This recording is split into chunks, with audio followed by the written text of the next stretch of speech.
Hi అండి, నమస్తే. నేను మీ రోజా. నేను నా కిచెన్లో వాడే మసాలాస్, అలాగే పచ్చళ్ళలో వాడే మసాలాలు కూడా చేస్తాను. అవి ఎలా చేయాలో చూపిస్తాను. వీడియో స్కిప్ చేయకుండా ఫుల్ వీడియో వాచ్ చేయండి. ఫస్ట్ టైం కనుక నా ఛానల్ని విజిట్ చేసి ఉంటే లైక్ చేసి, షేర్ చేసి, సబ్స్క్రైబ్ చేసుకోండి. ఇప్పుడు ప్రాసెస్లోకి వెళ్ళిపోదామండి. స్టవ్ వెలిగించి పాన్ అనేది పెట్టాను. ఇక్కడ నేను నువ్వుల పొడి అయితే చేస్తున్నానండి. 1 కప్పు నువ్వుల పొడి చేస్తున్నాను. ఇవి స్టవ్ సిమ్లో పెట్టుకొని వీటిని దోరగా వేయించుకోవాలి. నువ్వులలో హెల్తీ బెనిఫిట్స్ ఏమిటంటే ఎముకలు బలంగా ఉంటాయి, హృదయం ఆరోగ్యానికి మంచిది, జుట్టు మరియు చర్మానికి ఉపయోగం, శక్తి పెరుగుతుంది, అలాగే రక్తహీనత తగ్గించడంలో సహాయం. నువ్వుల్లో ఐరన్ ఉండటం వల్ల హెమోగ్లోబిన్ పెరగడానికి సహాయపడుతుంది. మంచి కొవ్వులు మరియు యాంటీ ఆక్సిడెంట్ ఉండటంతో చెడు కొలెస్ట్రాల్ తగ్గించడంలో సహాయపడుతుంది. ఇలా మనకి హెల్తీ బెనిఫిట్స్ నువ్వుల్లో చాలా ఉన్నాయన్నమాట. ఇవి వేయించేసుకొని ఒక ప్లేట్లోకి తీసేసుకొని చల్లారాక మనం పౌడర్ చేసుకొని ఒక డబ్బాలో స్టోర్ చేసుకోవాలి. ఇప్పుడు మనం ఆవపొడి ఎలా చేసుకోవాలో చూపిస్తాను. ఈ ఆవపొడి అనేది మనకి పచ్చళ్ళలోకి చాలా వాడతామన్నమాట. ఇవి స్టోరేజ్ 1 మంత్ అట్లా ఉండాలి అంటే వీటిని కూడా స్టవ్ వెలిగించి పాన్ పెట్టి కొంచెం సిమ్లో డ్రై రోస్ట్ చేసుకోవాలన్నమాట. ఇలా చేయడం ద్వారా పచ్చి వాసన పోయి మనకి ఆవాలు అనేటివి మంచిగా ఫ్రై అవుతాయి అన్నమాట. ఫ్రై అయిన తర్వాత చల్లార్చుకొని వీటిని కూడా పొడి చేసుకోవాలి. వీటిని కూడా పొడి చేసుకొని ఒక ఎయిర్ టైట్ బాక్స్లో, డబ్బాలో స్టోరేజ్ చేసుకుంటే నెల రోజుల పాటు ఉంటుంది. అలాగే మనం జీలకర్ర మెంతుల పౌడర్ ఎలా చేసుకోవాలో చూపిస్తాను. ఇక్కడ నేను జీలకర్ర 2 కప్పులు తీసుకొని వీటిని కూడా లో ఫ్లేమ్లో పెట్టి వేయించేసుకోవాలి. జీలకర్ర అజీర్ణం, గ్యాస్, పొట్ట ఉబ్బరం తగ్గించడంలో సహాయపడుతుంది. యాంటీ ఆక్సిడెంట్ మరియు ఐరన్ ఉండటం వల్ల రోగనిరోధక శక్తి మెరుగుపడుతుంది. ఈ జీలకర్ర మనకి రక్తంలో చక్కెర స్థాయిలను నియంత్రించడంలో కొంత ఉపయోగపడుతుంది. తాలింపు రూపంలో పొడి చేసి వంటల్లో బటర్ మిల్క్లో కలిపి తీసుకోవచ్చు. జీలకర్ర అనేది హెల్తీ బెనిఫిట్స్ చాలా ఉంటాయి. ఇలా జీలకర్ర వేయించేసుకున్న తర్వాత దీన్ని కూడా మనము ఒక ప్లేట్లోకి తీసేసుకోవాలి. తీసుకున్న తర్వాత ఇక్కడ మనం మెంతులు కూడా వేయించేసుకోవాలన్నమాట. 2 కప్పుల జీలకర్ర తీసుకున్నాను. మెంతులు కొంచెం చేదు ఉంటాయి కాబట్టి కొంచెం తక్కువ క్వాంటిటీలో మెంతులు అనేది తీసేసుకోవాలి. మెంతులను కూడా మనం మంచిగా డ్రై రోస్ట్ చేసేసుకోవాలన్నమాట. ఇవి కొంచెం గోల్డెన్ బ్రౌన్ కలర్ వచ్చే వరకు వీటిని వేయిస్తూ ఉండాలి, లేకపోతే అడుగంటుతూ ఉంటాయి. ఇలా జీలకర్ర మెంతుల పౌడర్ని మనము కర్రీస్లో కానీ, పచ్చళ్ళలో, పికిల్స్లో, అలాగే సాంబార్లో, వీటన్నిటిలో కూడా ఈ పొడి వాడుకుంటే చాలా బాగుంటుంది. ఇలా మెంతులు కూడా వేగాయి. ఒక ప్లేట్లోకి తీసుకుంటున్నాను. ఇవి గోల్డెన్ బ్రౌన్ కలర్ వచ్చి మంచిగా ఇలా వేయించేసుకుంటే మనకి చాలా రోజులు ఉంటుంది పౌడర్ కూడా. ఇలా పౌడర్ చేసేసుకొని ఒక ప్లాస్టిక్ డబ్బాలో స్టోరేజ్ చేసుకుంటే మనకి 1 మంత్ దాకా ఉంటుంది. నేనైతే ఈ విధంగా జీలకర్ర మెంతుల పొడి అయితే చేసేసుకున్నాను. ఇప్పుడు మనం నెక్స్ట్ రెసిపీలోకి వెళ్ళిపోదాము. ఇప్పుడు మనం ధనియాల పౌడర్ ఎలా చేసుకోవాలో చూద్దాము. సేమ్ అదే కడాయిలో 2 కప్పుల ధనియాలు వేసేసుకొని వీటిని కూడా డ్రై రోస్ట్ చేసేసుకోవాలి. ధనియాలు కూడా డైజెషన్కి చాలా బాగా పనిచేస్తుంది.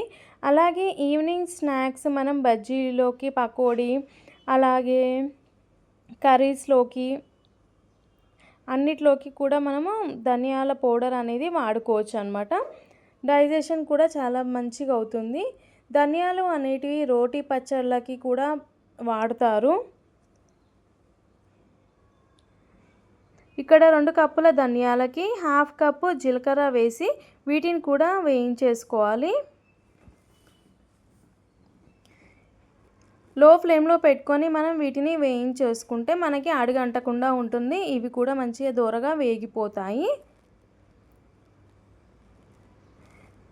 ఇలా ఇంట్లోనే పౌడర్స్ అన్ని రెడీ చేసుకొని వేసుకుంటే మనకి హెల్తీ, అలాగే పౌడర్స్ కూడా చాలా బాగా ఉంటాయి. పొడులు, మసాలాస్ అంటారు, పొడులు అంటారు. ఇలా వీటన్నిటిని వేయించేసుకోవాలి. ఇప్పుడు ఇవి కూడా వేగిపోయాయి కదా, వీటిని ఒక ప్లేట్లోకి తీసుకొని చల్లార్చుకుందాము.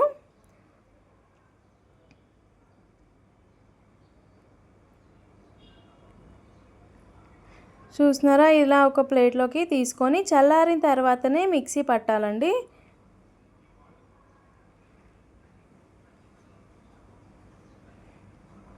చూస్తున్నారు కదా, ఇప్పుడు చల్లారిపోయాయి. నేను ఒక మిక్సీ జార్లోకి ధనియాలు తీసేసుకొని ఫైన్ పౌడర్, అంటే మొత్తం పౌడర్లా రావాలన్నమాట, అంతవరకు మనం మిక్సీ పట్టుకోవాలి.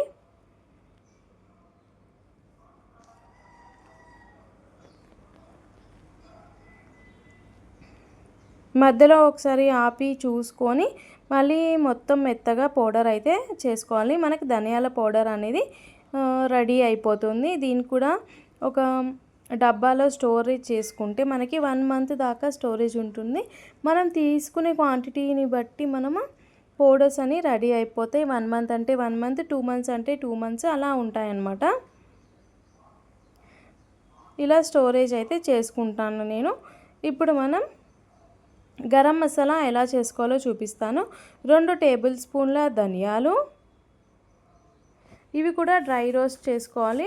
లో ఫ్లేమ్లో పెట్టుకొని వీటిని కూడా వేయించేసుకోవాలి. అలాగే జీలకర్ర 2 టేబుల్ స్పూన్లు,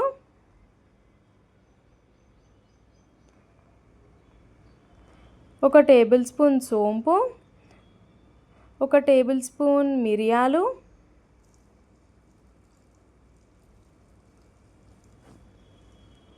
అలాగే దాల్చిన చెక్క 1 టేబుల్ స్పూన్ చుంచుకొని దాల్చిన చెక్క వేసుకోవాలి. మీ దగ్గర బిర్యానీ ఆకు ఉంటే ఆకు కూడా వేసుకోవచ్చు. అలాగే లవంగాలు,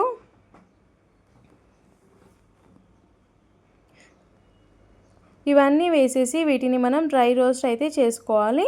లో ఫ్లేమ్లో పెట్టుకొని వీటిని మంచిగా వేయించేసుకోవాలి. ఇంట్లో గరం మసాలా చేస్తే చాలా ఫ్లేవర్ వస్తుంది.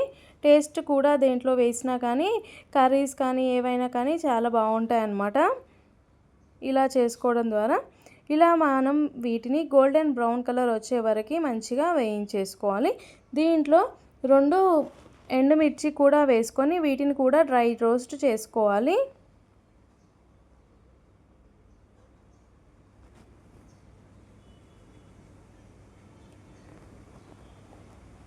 చూస్తున్నారు కదా, ఇప్పుడు ఇవి వేగిపోయాయి. వీటిని ఒక ప్లేట్లోకి తీసుకుంటున్నాను.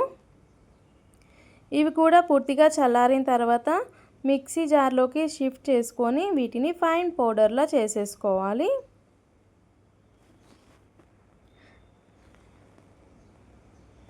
ఇప్పుడు పౌడర్ పట్టేసాను. చూస్తున్నారు కదా, గరం మసాలా పౌడర్ అనేది ఈ విధంగా మనకి రెడీ అయిపోతుంది. మసాలా కర్రీస్లోకి